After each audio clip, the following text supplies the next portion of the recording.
and financial contributors to his campaign and Clinton's, 11 were the same.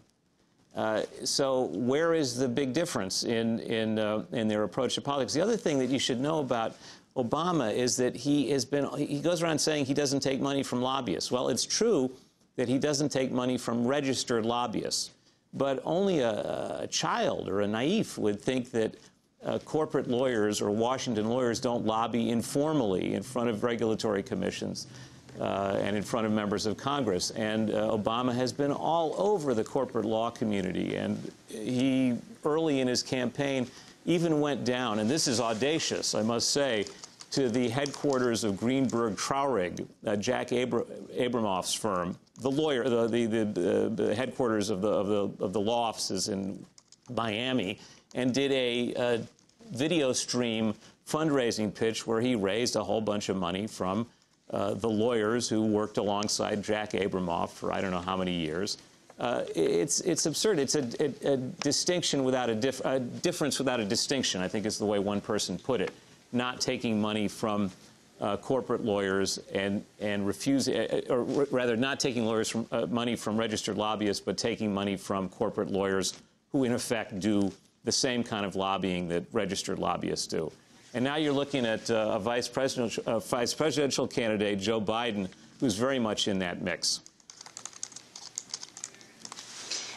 You say, in addition to the largest contributors, Goldman Sachs, UBS, JP Morgan Chase, Citigroup, Obama's sixth largest contributor was National Amusements, Inc., the parent company of media mogul Sumner Redstone's Viacom and CBS Empire. Right. And this is also crucially important. You know, he's also getting a lot of money from News Corporation. I mean, Rupert Murdoch hedges his bets very carefully, and he was very careful to split it down the middle between Hillary Clinton and Barack Obama. He didn't know which faction of the Democratic Party was going to win this one. But he's very media savvy, Obama, and he knows that taking money, or at least raising money from these groups, is an important message to the media that he's no threat on issues like deregulation of the media and so on.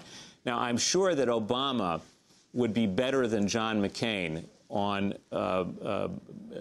deregulation in the media, on FCC issues. It would be hard to be worse than John McCain on these issues.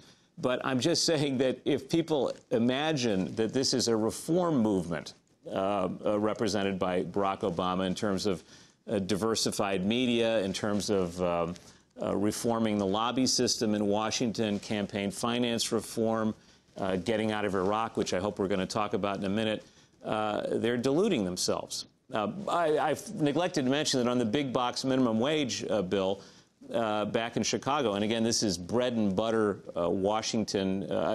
Democratic Party labor politics, Daley prevented a big box minimum wage from being instituted in Chicago, and there still isn't one.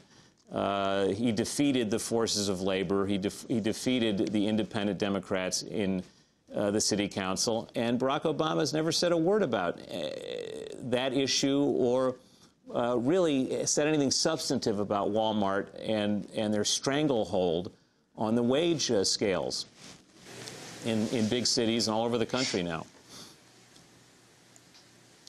You have a fascinating section throughout this book. The first interview done with Ned Lamont since he ran against the now independent Senator Lieberman of Connecticut. But before we go to that, I wanted to talk to you about the Clintons and how money works in politics. This goes back to 2004, because there's a lot of talk here, Rick, in Denver about just, of course, how much the Clintons will be supporting Barack Obama. We all know that Hillary Clinton and John McCain are very fond of each other. They've traveled together extensively. I was just in Estonia, and they still talk about when McCain and Clinton and others in a congressional delegation went there years ago, had a vodka drinking contest. But can you talk about specifically, and especially around the issue of money and these, 527s, what the Clintons did in 2004? Neither, of course, were running for president, but how they were involved. Oh, well, this is central to understanding where we are now. Howard Dean was, I think, a genuine and authentic independent. He was kind of a centrist or a liberal Republican, if you look at him on the ideological scale. But he was a real threat to the Democratic Party establishment because he was able to raise so much money on the internet and from small contributors. He makes Obama look like the candidate of oligarchy if you look at the percentages. In terms of small contributors, Dean was the champion. And the Clintons had to stop this. And so the faction around the Clintons that wanted Kerry to lose, because Kerry had to lose for Clinton to run in 2008, they organized a 527 group to hit Dean in Iowa, which has never been written enough about. And they raised money from all these Clinton loyalists like Daniel Abraham, the former owner of Slim Fast, and people like that, Alan Patrikoff. These are Clinton loyalists who go way back. And they did attack advertising on Dean in Iowa, pretending he was soft on Social Security, he couldn't handle bin Laden, and so on and so forth. And that's one of the reasons they knocked Howard Dean out. There may be other reasons which are more complicated, but there was a concerted effort by the Clinton faction of the party, or the Clinton, you'd have to call it the dominant faction of the Democratic Party, to knock out Dean in Iowa. And this is something that you have to understand in order to understand why Barack Obama is so cautious. He doesn't want to take on the central funding apparatus of the Democratic Party. He wants to take it over. He wants to take it away from the Clintons, and the Clintons are very, very unhappy. So as you watch the Democratic Party in 2004. Yeah. The 527 in 2004 was called Americans for Jobs, Health Care, and Progressive Values. Right. The Clintons were behind this. Well, I believe they were behind it, yes. And I believe that it's one of those things, it's a wink and a nod. Yeah, I wouldn't be sorry, Hillary Clinton says, if somebody wanted to organize a 527 to go after Howard Dean. And if you look at Danny Abraham's relationship with the Clintons, he couldn't be closer. I mean, he practically turned the White House into his crash pad in Washington during the 90s. He was Clinton's special envoy to Arafat and to the Israeli government. This is a guy who put $200,000 into that 527, Americans for Progressive Values, et cetera, et cetera. And you cannot imagine a 527 being formed that Danny Abraham would contribute to without him having an understanding from the Clintons that this is something they wanted him to do. The Clintons had to beat Dean.